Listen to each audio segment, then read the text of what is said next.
Olá, eu sou Rafael Cavada. Bem-vindos ao The History Channel. Há fragmentos de história ocultos no coração das cidades. Relatos escondidos que dormem diante de nossos olhos nas esquinas, praças, ruas e monumentos urbanos.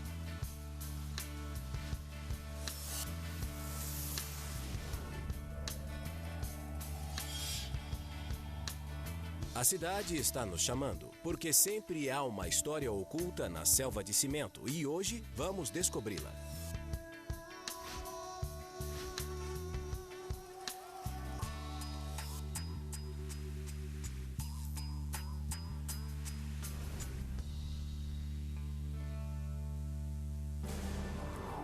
História secreta.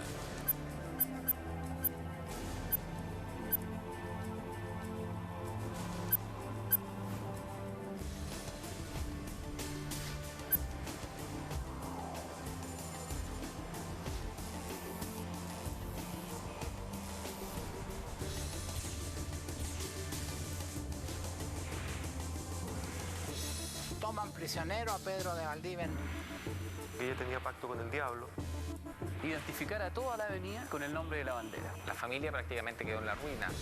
Manuel Rodríguez tiene un triste final. Creía ser el rey de la Patagonia. Yo abro la puerta y veo a Neruda. Él fue el que me salvó. História secreta, Santiago do Chile. Santiago do Chile é uma cidade moderna e avançada. Orgulho de seus quase 5 milhões de habitantes, seus arranha-céus dão-lhe um perfil distinto e competem pelo domínio da paisagem com as magníficas montanhas que rodeiam a cidade. Começaremos nossa busca por histórias secretas no Morro Santa Lucia, local em que o conquistador espanhol Pedro de Valdívia fixou o seu primeiro assentamento antes de fundar Santiago, em 12 de fevereiro de 1541, onde hoje está localizada a Praça de Armas. Foi exatamente ali que começou a ser forjado o mito do maior guerreiro Mapuche.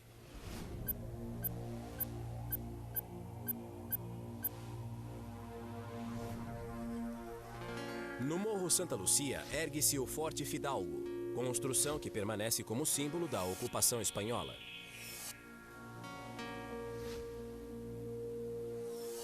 Daqui, os conquistadores observavam os avanços dos Mapuches, nativos deste lugar que resistiam ao domínio estrangeiro.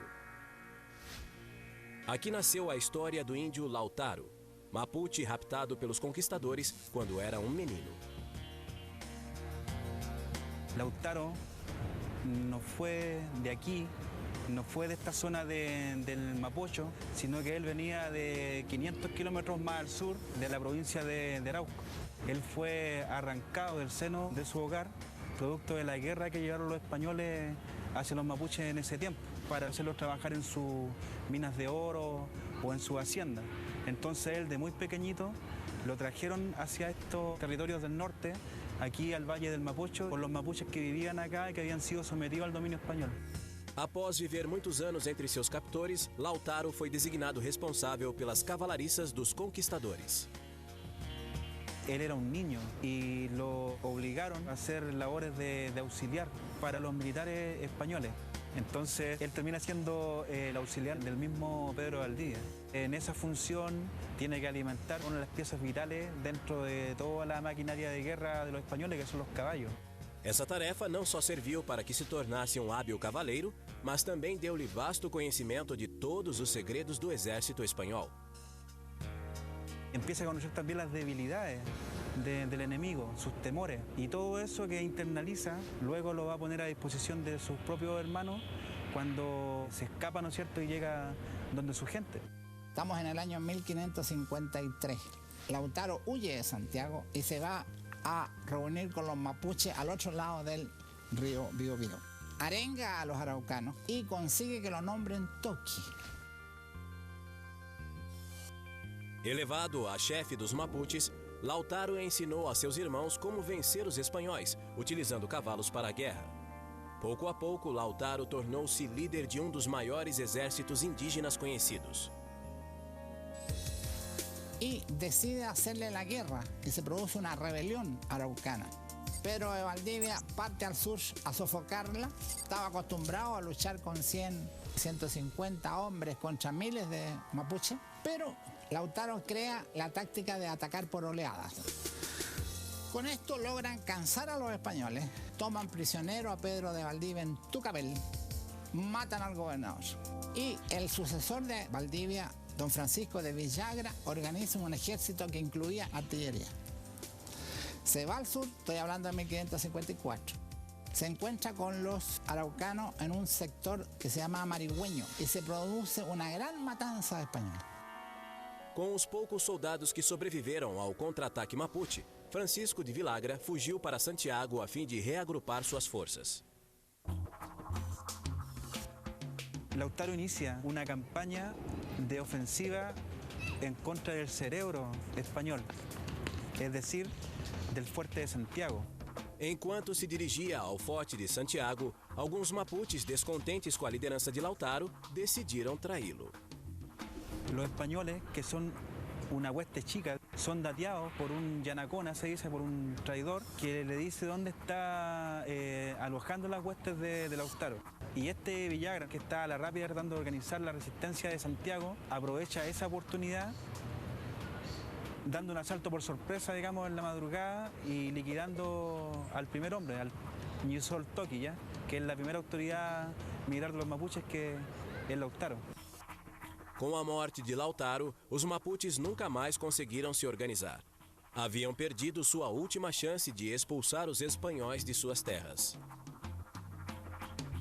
Entonces, en un lapso de horas, se termina con un personaje que en 10 años de conflicto militar supo guiar, digamos, tras los caminos de resistencia a su nación, a su pueblo. Do Morro Santa Lucia, pode-se ver o lugar onde os conquistadores construíram os primeiros edifícios da cidade. A 4 quarteirões daqui, encontra-se a Igreja de San Agustín, uma das edificações mais antigas de Santiago. Esta es la iglesia de San Agustín.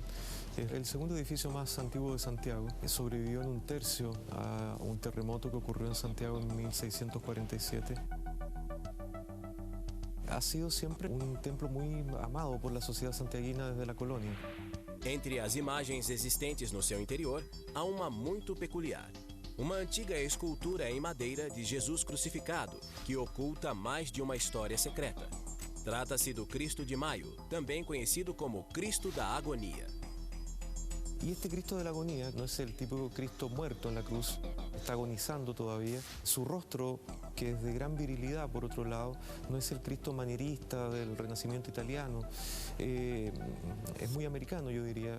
Sua origem não foi comprovada, mas teria sido propriedade de uma das mulheres mais misteriosas e obscuras da Santiago colonial, Catalina de los Ríos y Lisperger, também conhecida como La Quintrala. La Quintrala es una patricia chilena, es una mujer que en una época en que la mujer estaba destinada exclusivamente o al claustro o al yugo conyugal. Ella, sin embargo, logró plena autonomía. Era libre, era una mujer que no dependía ni de un padre, ni de un marido, ni se hizo monja. A partir de eso comenzaron a tejer una serie de leyendas, como que ella tenía pacto con el diablo, para explicar con este supuesto pacto su riqueza y su independencia, etc. La Quintrala é lembrada na cidade como uma das mulheres mais perversas que já existiu. São atribuídas infinitas crueldades e terríveis assassinatos a ela. Era una mujer cruel que no solo maltrataba a sus encomendados, sino a sus esclavos y también a su propio marido y su padre. Catalina de los Ríos fue acusada de haber intentado envenenar a su padre y a su marido, así como a un gobernador, de también haber matado a muchos esclavos y de haber conspirado contra el orden público. Fue juzgada por el Tribunal Civil y también por el Tribunal Eclesiástico. Y los documentos de estos procesos existen en el Archivo Nacional, pero sin embargo nunca fue condenada, o sea, nunca se le comprobó nada.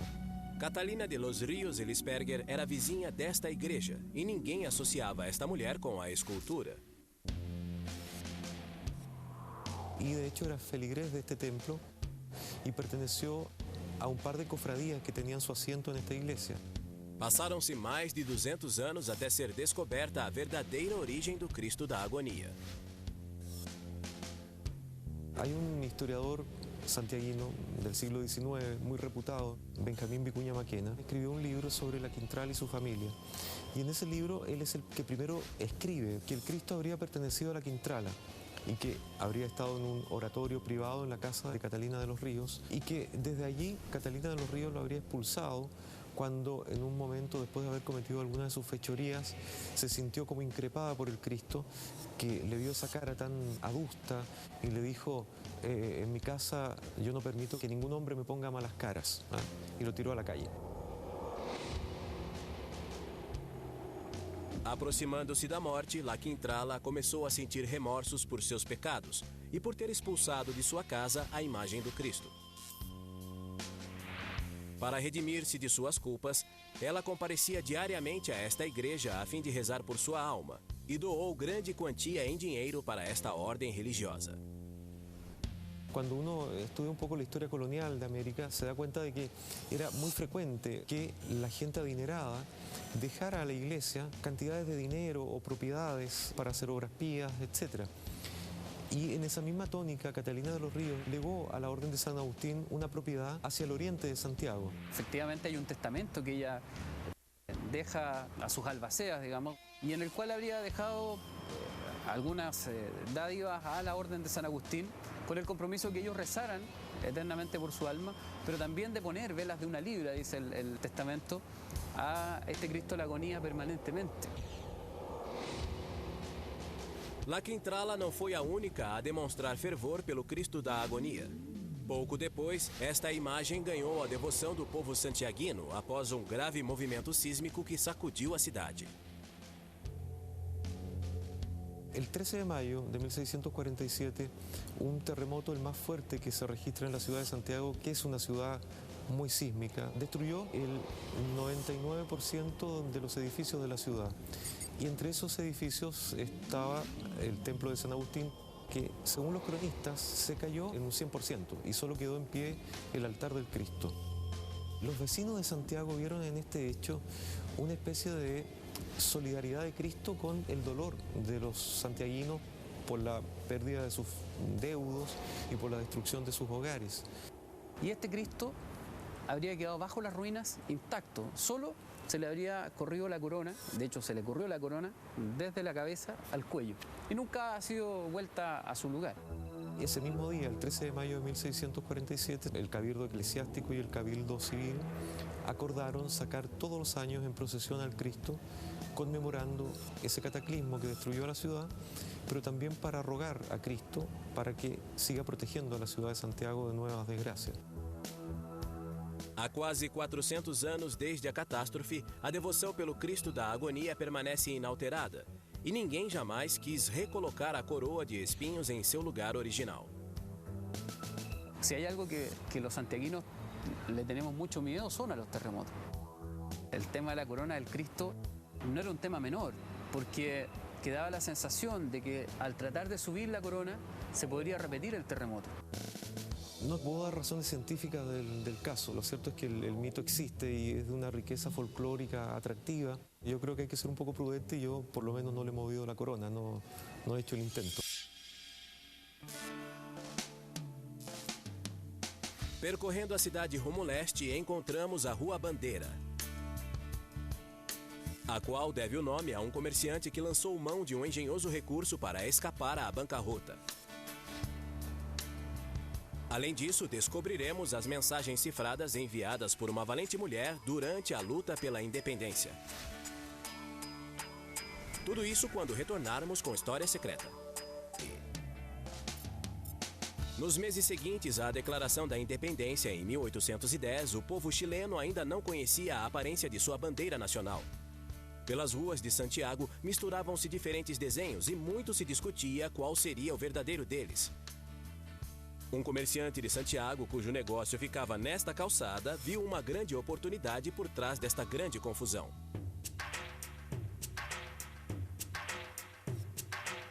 Os longos anos de luta pela independência do Chile produziram grande caos e confusão na sociedade chilena. O desejo de liberdade trouxe grandes problemas econômicos ao país. Veníamos saliendo de una guerra de la independencia que había dejado totalmente arruinado al país y se estaba preparando para gastar lo que no tenía también en la expedición libertadora al Perú, lo que significó terminar de vaciar las arcas y además endeudarnos. Sem leis efetivas para pôr em ordem a vida cotidiana da cidade, o comércio foi seriamente afetado por essa crise. Lo que se produce en Santiago es que durante todo el proceso de la independencia, la gente que tenía negocios y tiendas en Santiago sufrió mucho con esa inestabilidad, porque no saben si un día van a estar gobernados por los patriotas o van a estar gobernados por el poder absolutista español, encabezado, ¿no es cierto?, por todo el proceso de la reconquista española.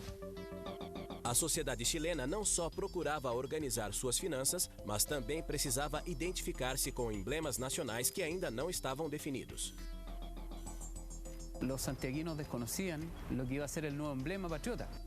De hecho, se cuenta además en distintos textos que la gente fabricaba banderas sin tener el emblema oficial. Entonces, a veces en vez de estrella ponían un sol, cambiaban los colores de las barras. Aproveitando o desejo nacional de conhecer seus símbolos pátrios, um renomado comerciante, dono de uma loja no centro de Santiago, concebeu uma ardilosa estratégia comercial para sair da crise econômica. Entonces, un señor llamado Pedro Chacón, participante de los primeros atisbos de independencia que hubieron en el año 1817, 1818, en el periodo de la Patria Nueva, tenía un negocio de telas y guardaba muchas telas ahí a la espera de que las autoridades se pusieran de acuerdo respecto a qué colores tendría la bandera oficial del gobierno de Chile.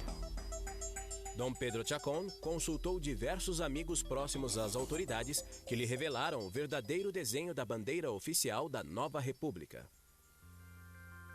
Y en algún momento a él se le ocurre, con los trozos de género que él guardaba, construir un gran emblema nacional, una gran bandera. Él levanta un asta con esta bandera enorme. Com pequenas diferenças, a bandeira, que por muito tempo tremulou no alto da loja, era a mesma que atualmente esvoaça nos mastros da cidade. Hay variaciones de colores porque el rojo, por ejemplo, que nosotros utilizamos hoy día, él lo puso más bien con un género un poco menos intenso que el color actual, pero era el mismo emblema que nosotros utilizamos hasta el día de hoy.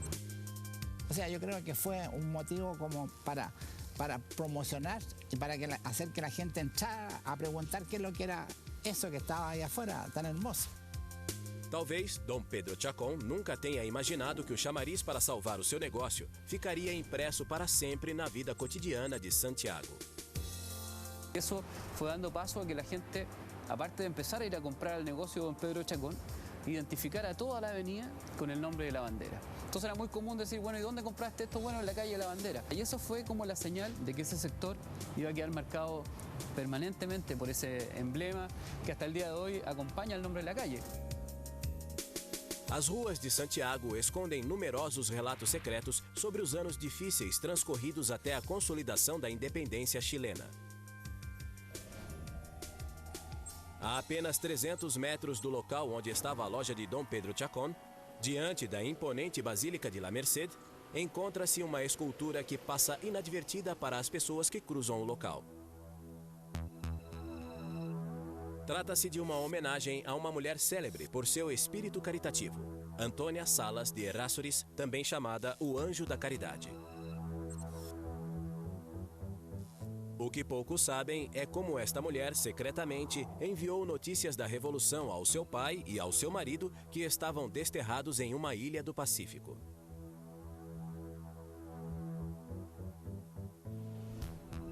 Yo empecé a investigar más de esta historia familiar, un día que manejando el carro me estaciono al lado de una extraña escultura, pero logro ver que en su base, escondida entre las plantas, aparecía un nombre, Antônia Salas de Errázuriz, y me sonó en mis investigaciones de familiares. Así me puse a investigar quién había sido para merecer un monumento. Doña Antonia fue formada en el seno de una familia donde la caridad era lo principal. Su padre, don Manuel, formó el primer hospicio, lugar donde se atendía a la gente más pobre. Y esa formación a doña Antonia le quedó para toda su vida. O pai dela, de família aristocrata, era um advogado que, além de exercer funções na educação e saúde públicas, foi um dos primeiros patriotas a deflagrar a luta pela independência chilena. El padre, don Manuel de Salas, es un prócer algo olvidado dentro de la independencia. Él fue uno de los cabecillas de la idea de la independencia, pero de la independencia total. Don Manuel fue el redactor de la Ley de Libertad de Vientre, que consistía en que todos los hijos de esclavos nacidos en Chile eran libres. Entre os anos difíceis, desde a Revolução de 1810 até a independência em 1818, Antônia Salas viu os espanhóis encarcerarem seu marido e seu pai. Os dois patriotas foram exilados em uma ilha durante 2 anos. Cuando España logra retomar estos territorios, todos los caudillos y hombres que habían participado en este proceso de independencia tuvieron que emigrar, y ahí es donde a don Manuel de Salas se le toma prisionero y se les envía a la isla de Juan Fernández, que queda varios cientos de kilómetros en el océano. Junto com outros patriotas que lutavam pela independência, Dom Manuel de Salas e o marido de Antônia, Isidoro Errázuriz, foram desterrados para esta ilha perdida no Oceano Pacífico, onde padeceram com o isolamento e abandono do local. La vida en la isla era muy, muy dura.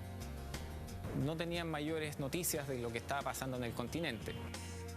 Y ahí es donde podemos apreciar la historia de doña Antônia Salas. Os desterrados da ilha Juan Fernández estavam incomunicáveis e só tinham permissão para receber correspondência dos seus familiares. Antônia Salas aproveitou essa oportunidade para transmitir-lhes as notícias dos acontecimentos revolucionários no continente. Doña Antônia Salas fue encargada de transmitir las noticias a su padre y a su marido, que estaban recluidos en esta isla, y lo hizo a través de un mecanismo muy moderno, podríamos decirlo, criptología.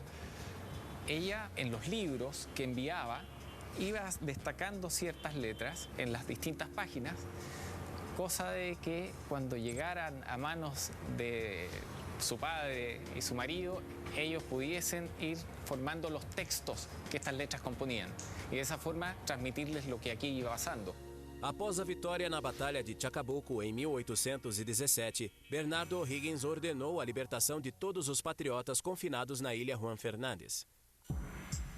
A alegria da liberdade foi abalada quando chegaram à cidade e constataram ter perdido tudo que tinham e que deveriam recomeçar suas vidas. La familia prácticamente quedó en la ruina. Había perdido gran parte de su fortuna durante los procesos de independencia, pero también había donado el resto. Apesar de sua situação econômica delicada, Antônia prosseguiu suas obras de caridade, fundando sociedades beneficentes para amparar os mais desfavorecidos. Além disso, colaborou incansavelmente com as religiosas da Ordem do Bom Pastor, sediadas no Santuário Maria Santíssima, onde hoje descansam seus restos mortais.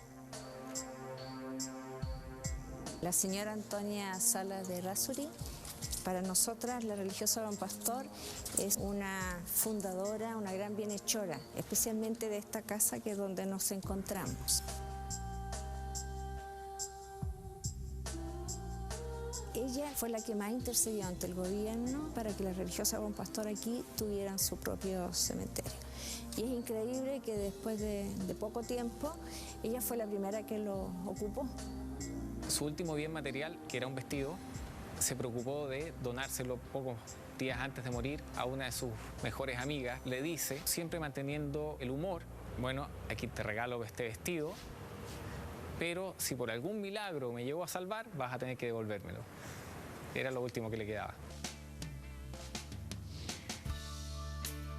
Quando retornarmos com História Secreta, conheceremos um dos heróis mais audazes da luta pela independência chilena. E também seguiremos o rastro do homem que, certa vez, proclamou-se Rei da Patagônia.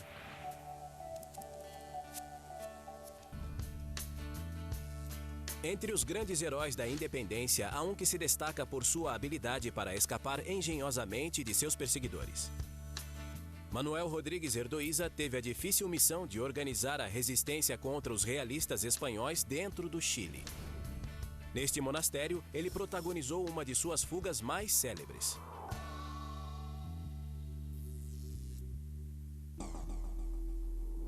Manuel Rodrigues Erdoíza é uma figura lendária na história chilena. Homem de posses e advogado de profissão, foi deputado, secretário de guerra, capitão do exército e diretor supremo. Mas nenhum de seus cargos deu-lhe tanta fama quanto o seu trabalho na clandestinidade. Manuel Rodríguez es un personaje bastante especial. En nuestra historia ocupa un lugar muy especial en hechos históricos y en el corazón de la gente. Para la gran masa del país es el guerrillero, el hombre que luchó contra el yugo español, el hombre que escribió su historia en base a hechos, el hombre que hizo correrías por todo Chile. Era pícaro, vivía la acción por la acción. Os generais O'Higgins e San Martín, comandantes da expedição libertadora, haviam-no enviado a Santiago para infiltrar-se entre as fileiras espanholas e espionar os movimentos de seu exército. Os espanhóis já sabiam da existência deste agente secreto e procuravam-no sem trégua. Manuel Rodrigues empregava as artimanhas mais engenhosas para enganá-los. Estaba en casa de un juez amigo, por ahí cerca de Talca, y llegaron los españoles, porque lo andaban persiguiendo, sí, era un peligro público para los españoles. Entonces Manuel Rodríguez ve que no puede escapar y se hace poner en el cepo es el que llega a la cabeza y las manos, haciendo las veces que era un ladrón. Entonces entraron los españoles, hablaron con el juez y el juez le dice que no ha visto a nadie, que lo único que tiene a este preso por robo, que ahí lo tiene en el cepo para la vindicta pública. Los españoles dicen que le pegaron unas patadas, unos golpes, y se fueron. Y ese era Manuel Rodríguez. A Igreja dos Dominicanos, situada a leste de Santiago, possui uma estreita relação com Manuel Rodrigues. Neste lugar, ele realizou uma de suas manobras mais arriscadas e audaciosas, vendo-se cercado por tropas do exército espanhol que procuravam eliminá-lo para pôr fim à sua espionagem. Manuel Rodríguez venía perseguido por parte del regimiento Talavera, encabezado por su capitán San Bruno. Entonces se metió en el convento y los españoles que sabían que estaban en el convento golpearon la puerta y fueron recibidos por un monje, porque estos eran monjes. Un monje con su casulla echada sobre su frente, en una actitud muy beatífica. Entonces le pregunta qué puede hacer por los españoles, le dice: aquí sabemos que está Manuel Rodríguez. Le dice: aquí no hay nadie. Estamos solamente personas de oración, personas de una vida pía. El guerrillero no puede estar con nosotros. Los invito incluso para que visiten todo el convento, para que se convenzan de que no están. Por favor, pasen adelante. Los españoles entraron, recorrieron el convento, recorrieron la iglesia, recorrieron el resto de los aposentos y no estaba el guerrillero.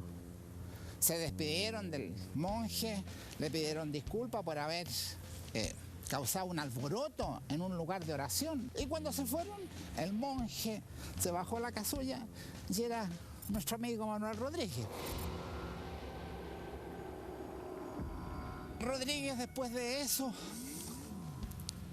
tiene un triste final, porque en realidad continuó con su espíritu aventurero, continuó con su espíritu guerrillero y se transformó en un elemento no positivo para la organización de la República. Ante eso, O'Higgins y San Martín decretan que sea asesinado en Tiltil. Após a declaração da independência assinada em 1818, os espanhóis retiraram-se do território chileno. Contudo, poucos anos depois, a soberania do Chile viu-se novamente em perigo. Outras superpotências mundiais quiseram apoderar-se da região.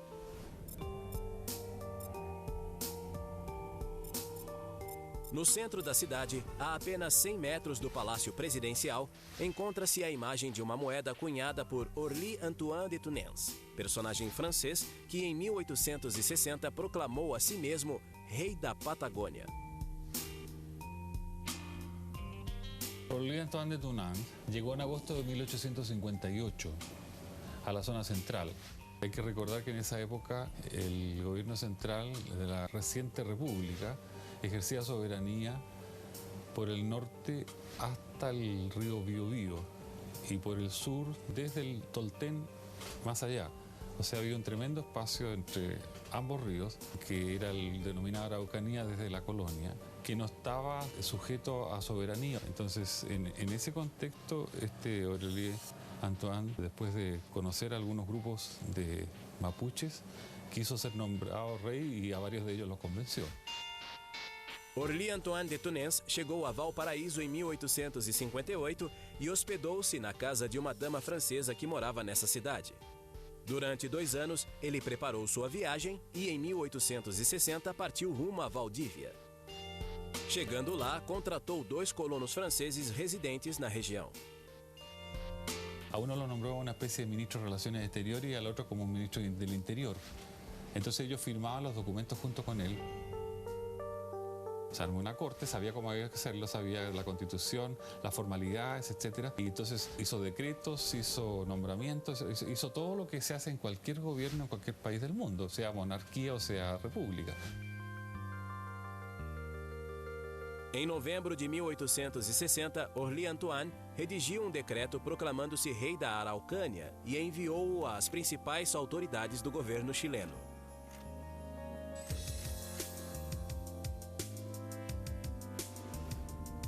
Hace una serie de documentos de los cuales hace llegar incluso copia al presidente de la República de Chile de entonces, don Manuel Montt. Incluso entiendo que en el diario El Mercurio de Valparaíso publicó copia de estas cartas, comunicando que él ha resuelto, apoyado por una serie de grupos indígenas, proclamar la República de Araucanía. No recibió respuesta. Sem receber resposta alguma, ele viajou a Santiago com a intenção de tratar pessoalmente com alguma autoridade. Mas antes de chegar à cidade, soube que sua proclamação não fora levada a sério.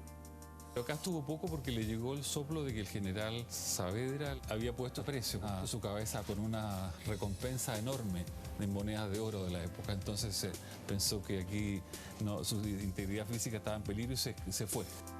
Para evitar o cárcere, o rei frustrado resolveu voltar à França, em busca de algum apoio oficial que respaldasse sua ilusão de conquistar a Patagônia.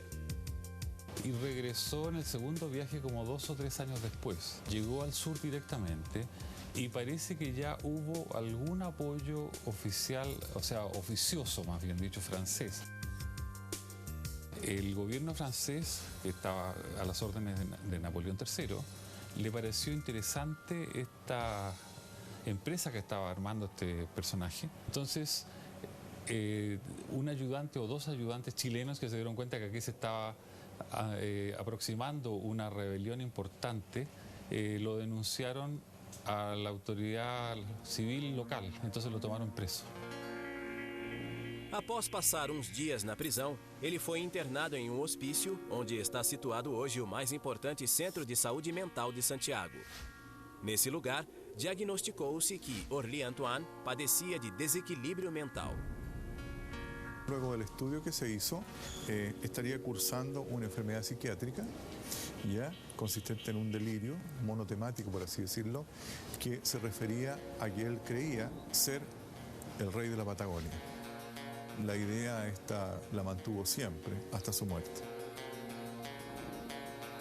Lo que interesa, en mi perspectiva, no es tanto el sujeto en términos de su estructura de personalidad, sino en términos geopolíticos.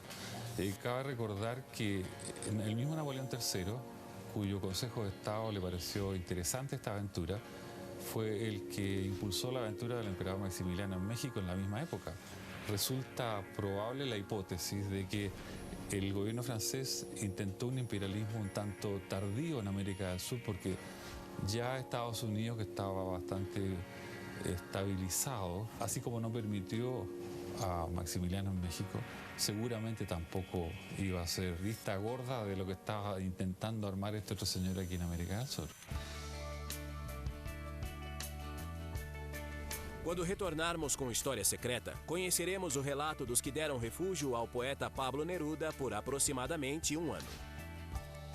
Depois seguiremos os passos do embaixador sueco que resgatou milhares de perseguidos políticos nos primeiros dias do golpe de 1973. No final da década de 40, o poeta Pablo Neruda passou por um dos momentos mais complicados de sua vida.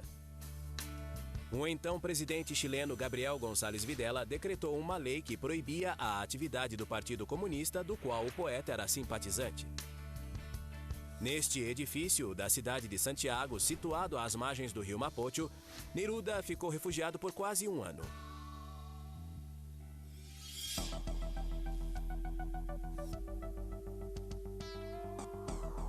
Neruda, como su partido, el Partido Comunista, apoyaron decididamente a González Videla en su campaña presidencial de 1946, porque él, que aparecía como radical de izquierda, prometió un programa popular. A los 6 meses, el Partido Comunista es ilegalizado y se persigue a sus dirigentes y a sus militantes. Entonces empezó la cacería. Pablo Neruda e sua mulher, a artista argentina Della del Carril, viveram na clandestinidade por quase um ano. Depois de percorrer vários refúgios, chegaram à casa de Aida Figueroa e Sérgio Insulza, um casal de jovens advogados ideologicamente contrários ao governo de Videla. Tanto Sergio como yo éramos militantes del Partido Comunista. Y como éramos muy comprometidos, recibimos en un departamento en que vivíamos en ese tiempo a varios compañeros perseguidos por la ley maldita en el gobierno de González Videla. Mesmo assim, ficaram estarrecidos quando o famoso escritor e sua esposa apareceram na residência. En un momento dado sonó el timbre, yo abro la puerta y veo a Neruda. Recuerdo que retrocedí asustada y topé por suerte la pared, porque si no, no sé hasta dónde hubiera retrocedido. Pero Pablo, que era un hombre tremendamente espontáneo, avanzó hacia el living y dijo, ¡qué living más bonito! Venía con él Delia del Carril. Era como recibir una especie de monumento. Y el compromiso de no tener idea cómo era este caballero y cómo era su mujer. Entonces yo los hice pasar. Le dije, aquí van a vivir ustedes. Pero evidentemente era el dormitorio de nosotros. Entonces, no, dice Pablo. Nosotros nos vamos a la pieza donde han estado los otros. Le digo, pero Pablo, es una cama de una plaza. ¿Cómo? Dijo, dormimos como cucharitas. Superada a surpresa que causaram aos anfitriões, Pablo Neruda e Delia del Carril acomodaram-se no lugar com humildade, dispensando qualquer tipo de privilégio. Y empezamos a convivir en una cotidianidad bastante promiscua, porque teníamos que pasar al baño, salir del baño, por suerte el baño tenía llave, entonces Pablo se daba unas tinas eternas que quedábamos remitidos al baño de la empleada, pero Pablo se hizo dueño de la situación. Pablo Neruda permaneceu nesse apartamento sem poder sair, já que sua vida corria grande risco. Ele vivia sempre atento a todas as pessoas que se aproximavam do lugar. Sabíamos que naturalmente no podía venir nadie al departamento porque el riesgo de encontrárselo a él o a sus huellas era demasiado grande. Yo incluso le impedí la entrada una vez a mi madre, estando Pablo ahí, le dije, perdona mamá, no puedes entrar. Perdona, pero yo aquí en este momento te dejo en la puerta. Uma das poucas pessoas que podiam visitá-lo era o ensaísta e político Volodya Teitelbaum, amigo íntimo de Pablo Neruda e sua esposa. Tomando todas las medidas de resguardo, fui a verlo varias veces a la casa de los Insunza y me invitaron para celebrar el cumpleaños de Neruda. El 12 de julio, cumpleaños Pablo. Y entonces dijo que hay que celebrar el cumpleaños. Pero ¿cómo Pablo va a celebrar el cumpleaños? Sí, dijo, hay que celebrar el cumpleaños. ¿Y quiénes van a venir? Simplemente van a venir los amigos más íntimos. Van a venir Volodya con la Raquel, Álvaro con su mujer, Silva con su señora. Es decir, que ya iba juntándose gente. As atividades de Neruda durante seus dias na clandestinidade eram muito limitadas. Por isso, dedicou a maior parte do tempo fazendo o que o mantinha em liberdade: escrever. resistió bien la prueba y la resistió de la mejor manera que él podía hacerlo, escribiendo. Como resultado de longos dias e noites de inspiração, nasceu uma de suas obras mais famosas no mundo inteiro, o Canto Geral. Para Pablo, su gran herramienta de lucha fue escribir el Canto General, un poema épico para toda Latinoamérica. Y allí arregla cuentas poéticas con González Videla y con quienes lo persiguieron, incorporando un castigo histórico que podía dar un poeta. Y así González Videla pasó a ser el canalla a ojos de todos y perdió la batalla. A perseguição de militantes políticos não terminou com a queda do governo de González Videla. Em 11 de setembro de 1973, houve um golpe de Estado contra o presidente socialista Salvador Allende. Mais uma vez, os opositores do governo seriam perseguidos. O Estádio Nacional, situado no bairro de Munhoa, a leste da cidade, foi transformado em casa de detenção. Muitas pessoas foram torturadas e executadas neste lugar, mas outras tiveram suas vidas salvas por um homem que pôs em jogo sua carreira política, o então embaixador da Suécia, Harald Edelstam. Harald Edelstam es el embajador sueco en Chile. Fue un diplomático de carrera que llega acá al país en el periodo final del gobierno de Salvador Allende. O atual embaixador da Suécia no Chile, Martin Wilkins, foi testemunha privilegiada na tarefa humanitária de Edelstam nos dias seguintes ao golpe de Estado de 1973. Era una persona que estaba guiado en una forma bastante fuerte de lo que él estimaba correcto. Tenía como una pasión para la justicia y el respeto a los derechos humanos. A Embaixada da Suécia, país que apoiava o governo socialista de Salvador Allende, reagiu de imediato ao tomar conhecimento do que acontecia dentro do estádio. Cuando nos dimos cuenta que se estaba utilizando al Estadio Nacional como un campo de concentración, el embajador Edelstam se fue muchas veces para tratar de sacar a los ciudadanos suecos, pero continuó sus esfuerzos para liberar otras personas que estaban presos. Além de resgatar os prisioneiros suecos, Edelstam zelou pelos detentos de outras nacionalidades. Mais de 50 uruguaios foram os primeiros a se beneficiar da coragem do embaixador. Él sabe que van a fusilar a 53 uruguayos y él hace toda una operación para rescatarlos, sacarlos del Estadio Nacional. De alguna manera, todavía no sé cómo, logró liberar a todo este grupo. Él tiene un contacto con un militar de alto rango que estaba ese día a cargo del estadio. Logró que este militar consiguiera el apoyo logístico, que consistía básicamente en un vehículo para sacar a esta cantidad de personas y tener acceso a todas las puertas para que pudiesen salir libres de aquí. Llegaron una noche a la embajada donde yo me encontraba y vi los vehículos llegando con este grupo de personas muy confusas, pero al mismo tiempo felices por haber salido. Fue una operación clandestina, pero apoyada por un militar, efectivamente. Un mayor que, según supimos, fue ejecutado por sus superiores el día después. A missão de Edelstam permitiu que mais de 1.300 pessoas escapassem da feroz repressão que se seguiu ao golpe de Estado. Entre elas estava Marina, uma criança de 4 anos, filha de Volodya Teutelboim, embaixador chileno na Itália durante o governo de Allende.